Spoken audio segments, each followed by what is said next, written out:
Hello everyone, good morning. তো চলো আজকে ছোট্ট একটা ব্লগ তোমাদের সঙ্গে শেয়ার করছি। সারাদিন আমি কী করলাম। তো সকালবেলা উঠে দেখো ফ্রেশ হয়ে মা ফার্স্টে হচ্ছে একটা ডিম সিদ্ধ ধরিয়ে দিয়েছে। তো ওই যে ডিম সিদ্ধটা খেয়ে নিচ্ছি।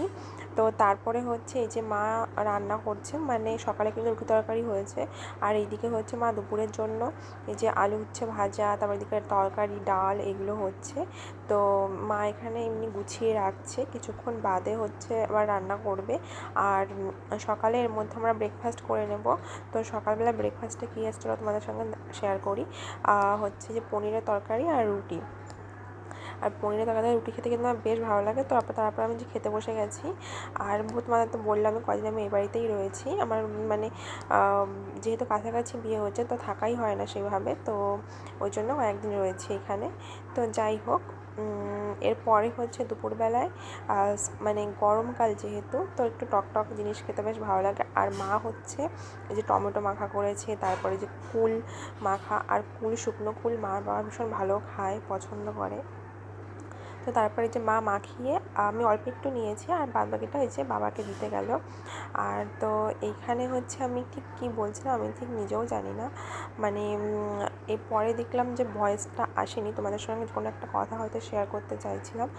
যাই হোক, তো তারপরে এই যে মা দেখো গামলা ধরে বসে গেছে খেতে। আমি অল্প একটু খেয়েছি, আর খুব একটা ইচ্ছা হলো না। তো এই যে মা খাচ্ছে কুল মাখা, আর কুল মাখাটা খেতে বেশ ভালোই লাগে। তো তারপরে আমি এই যে একটু স্নান করবো, তার আগে এই যে ঘরটা একটু পরিষ্কার করলাম। পরিষ্কার করে এই যে কম্বলটা হচ্ছে, যেহেতু শীতকাল চলে গেছে, এখন এগুলো সব বাঙ্কারে ঢোকাবো। তো তারপরে হচ্ছে আর ঘুমিয়ে উঠে ব্লগ শেয়ার করা হয়নি। তো আমি হচ্ছে এই বাড়িতে চলে এসেছি। আর দেখো মা সন্ধ্যাবেলা মানে রাতেরবেলা হচ্ছে খাবার পাঠিয়েছে আমাদের সবার জন্য।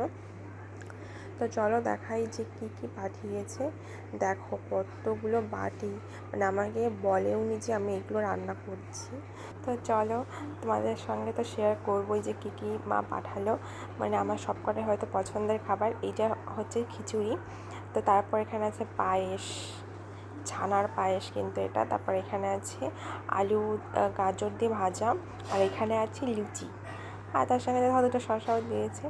তো এইগুলো এখন খাবো আমরা। এত কিছু হঠাৎ করে না বলে কয়ে পাঠিয়ে দিয়েছে। তো এই দেখো, আর মার হাতে যে ঘি ছড়ানো এরকম খিচুড়িটা আমি ভীষণ পছন্দ করি, কারণ এই জিনিসটা না আমার দিদুনের কাছ থেকে মা শিখেছে। আর আমারও খেতে যে এতটা ভালো লাগে, মানে বলে বোঝাতে পারবো না এরকম খিচুড়ি। তো একদিন এই রেসিপিটা তোমাদের সঙ্গে তো অবশ্যই শেয়ার করবো যে কেমনভাবে মা তৈরি করে। আর এখানে হচ্ছে এটা ছানা দিয়ে পায়েস, মানে ওটা খেতে কিন্তু দারুণ লাগে। তো তারপরে এই যে বরকে ফার্স্টে দিয়ে দিয়েছি, ও তো